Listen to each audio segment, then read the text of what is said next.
নমস্কার, Assam prime network থেকে আমি ইন্দ্রাণী আপনাদের স্বাগত জানাচ্ছি।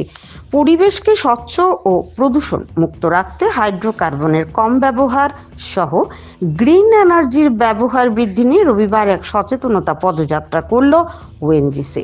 ওএনজিসি শ্রীকোনার উদ্যোগে আয়োজিত এই পদযাত্রার নাম দেওয়া হয় ওয়াকাথন। এর মূল বার্তা ছিল হাইড্রোকার্বনের কম ব্যবহার করে হাইড্রোকার্বনকে সংরক্ষণ করা, তাছাড়া পরিবেশকে প্রদূষণ মুক্ত ও স্বচ্ছ হিসেবে গড়ে তুলতে গ্রিন এনার্জির ব্যবহারের উপর জোর দেওয়া।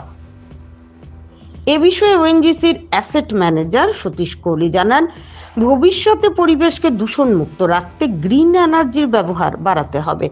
বিশেষ করে ইলেকট্রিক গাড়ি ও সোলার প্যানেলের ব্যবহার বৃদ্ধির উপর জোর দেন তিনি। রবিবার সকালে শিলচর সুভাষনগর ওএনজিসি কার্যালয় থেকে শুরু হওয়া এই সচেতনতামূলক পদযাত্রা শিলচর শহরের বিভিন্ন পথ পরিক্রমা করে।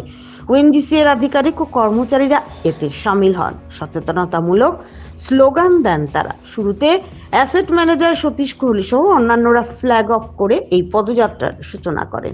অনুষ্ঠানে যোগদান করেন ওএনজিসির জিএম তেজস্বী কুমার টনি, ইনচার্জ HRER মনীষ চঞ্চল সহ অন্যান্যরা।